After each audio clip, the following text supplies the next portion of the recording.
So Tashi Delay, we are going to look at meditative stabilization. And in this case, so this is a part of the trekcho practice that we have been doing. And I wanted to begin this time by reading this section of the root text as a part of this. And so we begin on page 169. In the third general topic, the transitional process of meditative stabilization called the natural liberation of awareness, with practical instructions compatible to the lovely young lady gazing into a mirror and seeing clearly what has been unclear, is the subject to be taught. Previously, awareness was pointed out and was shown to be just this, resulting in the mind being tenaciously apprehended as clarity and awareness. By grasping onto it as just that, you cannot be liberated. So here are the instructions for enhancing meditative stabilization through identifying awareness by way of practice that is without grasping and that transcends the intellect. Part of the issue is that when we grasp onto awareness, it becomes an object. And so you want to be careful about that. You don't want to reify it as a thing, because that then becomes a barrier. So that's what he's referring to here. Maintaining awareness through careful examination is liberating, so these are called the instructions on natural liberation of awareness. This continues then on page 171. Meditative equipoise of the threefold space. Merely having awareness pointed out as before and knowing your own nature is not enough. As an analogy, due to letting one's wild stallion roam freely for many years, its owner will not recognize it.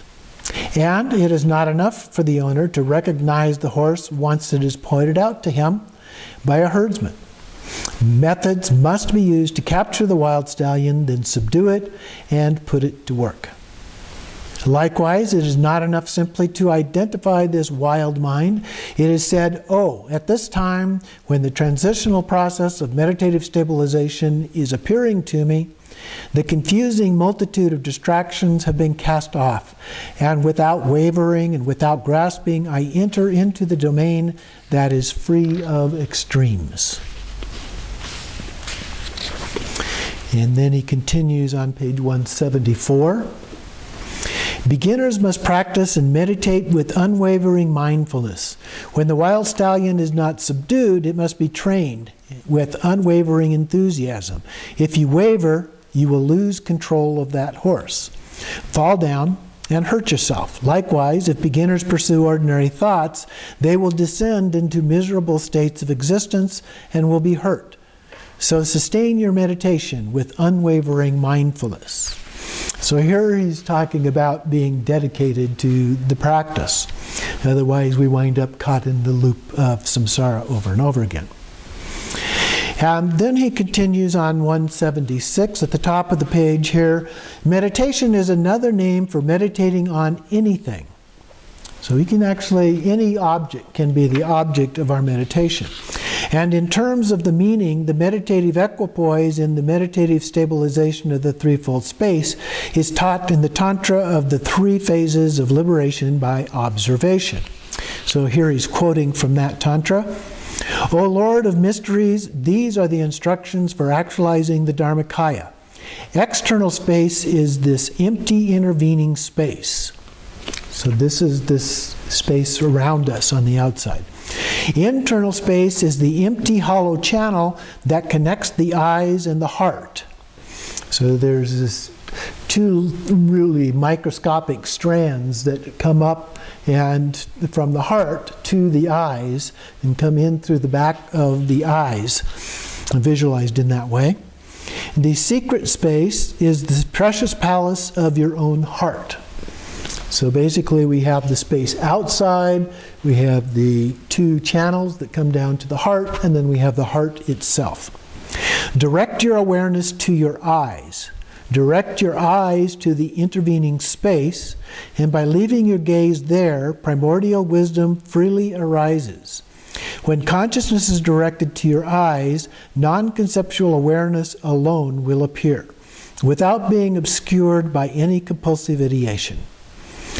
So we just direct it to our eyes and then out into space without focus on anything at all. You can look at a blank space on the wall and then open your eyes up to all of the space surrounding you, and then just rest in that space. And from that, this natural awareness arises. So that's the end of the quotation from the Tantra. So then he continues, the main practice of the meditation, called the meditation of the threefold space, is to be practiced while the body is in the posture of Vairochana with its 7 attributes. Inwardly focus on this empty mind itself, on the interconnecting pathway of the empty hollow channel, identifying the aperture called the fluid lasso lamp. Entails directing your awareness to the eyes. Let the eyes gaze fixedly in this fresh external space, and also focus your awareness into the space in front of you. Without meditating on anything, simply, without wavering, let it be steady, luminous, and even. So this is very similar actually to a Togal practice that we'll come to a little bit later. First practice in short sessions, and as you become accustomed to it, practice in longer and longer sessions. When you practice the session to an end, do not get up abruptly, but arise slowly, without losing the sense of meditating, and proceed without losing the sense of awareness, without wavering and without grasping. As you eat, drink, speak, and engage in every activity, do so without losing the sentry of unwavering mindfulness. So we always stay aware of all these things that we do. If this happens in meditative equipoise, but not afterwards, by integrating this with your spiritual practice and all activities of moving, walking, lying down, and sitting, whatever you do will appear as meditation. So as we've talked about previously in the class, everything becomes meditation. So that is one of the important principles. The formal meditation on the cushion helps train our mind to do that. But we don't stop once we get up. We continue that meditative equipoise. We continue that sense of awareness that we have as we go about all of our other activities throughout the day, and even at night with the dream yoga practices. And so then he concludes with the following. There is a treatise that states, quote, when meditating, do not meditate on anything at all, for in the absolute nature of reality, there is nothing on which to meditate. That's the end of the quote. Nothing being no thing on which to meditate. We're just letting our eye rest in space around us without focus on anything at all. And then he continues, the all-accomplishing sovereign states, and he quotes, oh, this is the revelation of myself, the empty all-accomplishing one. The human body is unborn and ideation is samadhi. Meditation and non-meditation do not depend on conditions. The object of meditation is all phenomena just as they appear, without any manner of placing awareness anywhere. Let it be in its own state without modification is meditation. And, O heroic Vajra, become acquainted with reality. If the contemplated reality, the mysterious awareness, does not appear, those who grasp onto and become habituated with words and sounds will not encounter the oral transmission of myself, the all-accomplishing one.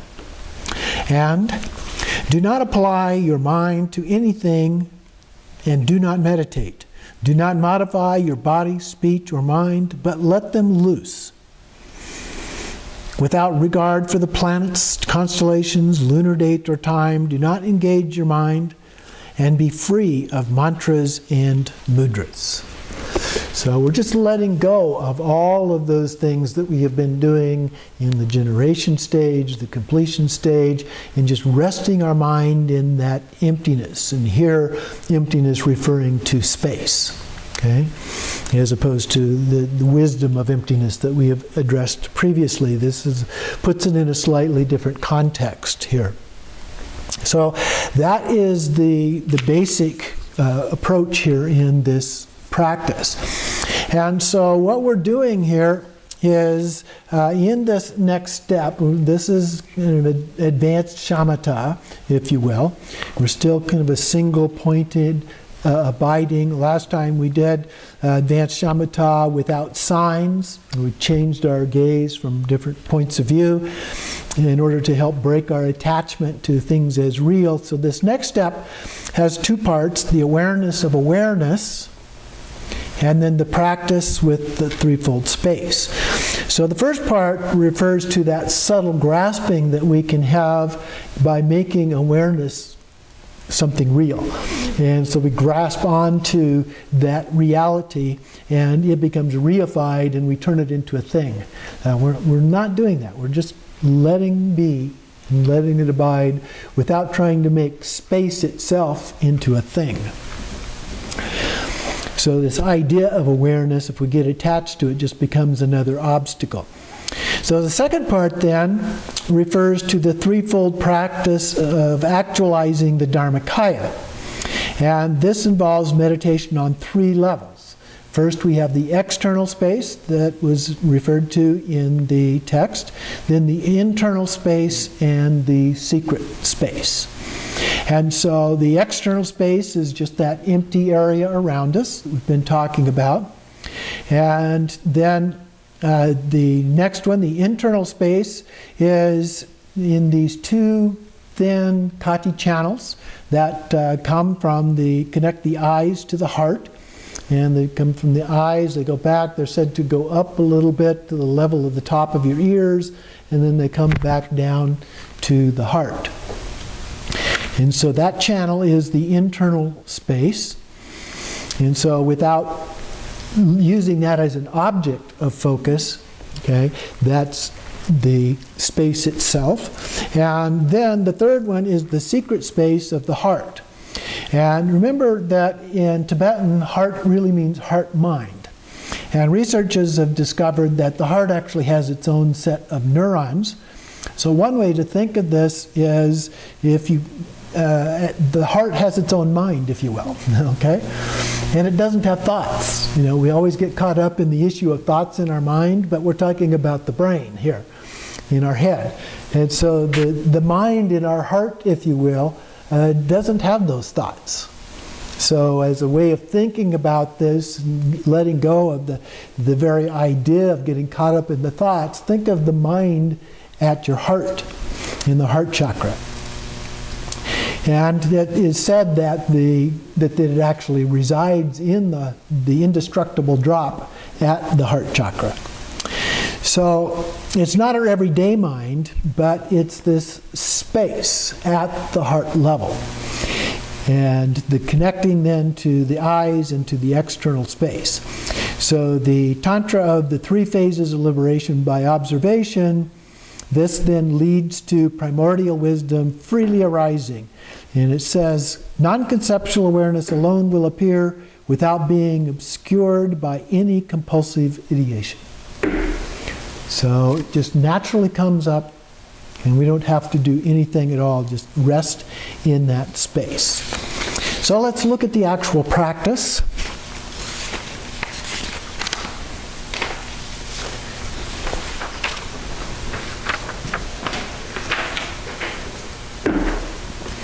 So as we have been doing, we begin by setting our intention, either to benefit all sentient beings or another personal intention that you have related to this specific practice. We do our preliminary Nundo practice, the short Nundo, our 9-round breathing. And then we also do the actual practice. It's two parts, as we talked about. The first part dealing with clarity and awareness. So we focus on the subtle grasping onto awareness itself and the awareness of awareness, and then just let go. And then you can repeat that as necessary. So as you go into awareness, are you looking at it as a thing? If you're looking at it as a thing, just relax and let that go away. And then check it again. And like before, the last practice that we did, where we were being mindful of what we were looking at, and then we were checking on that to make sure that we were being mindful. So periodically, here we just gaze into space, and then we check. Are we thinking of it as a thing? And if we are, just let go of that. And then just rest in that state again for a while. And if it comes, then check again after a while and see. Is it still just resting in there naturally, or am I focusing on it as a thing? So you do that a few times and you get to the state where you're just fine. You go back, you check, you're doing well, you haven't objectified it. Then you go to the second part, the threefold space. So outwardly, we focus on the empty space in front of you, which is where we've been. So just continue that. Then inwardly, the empty channel between the eyes and the heart, but especially the eyes themselves is a part of that. And then we secretly focus on the nature of mind in the heart. And then the nature of mind, eyes, and space together as one. So that empty nature that we were talking about, and that as an experience, a direct experience at our heart level and throughout all of those together as one. And then we just abide softly and deeply in that non-conceptual awareness, not thinking about it in any way. Just let it be, and let it be steady, luminous, and even. And if things come up, you just go and back and repeat that process. So that's the practice. And then, of course, we dedicate the merit at the end. So that is the practice for this next week, getting more and more subtle in the way that these things are being done to help us get past these contrivances that we tend to develop in doing our practice.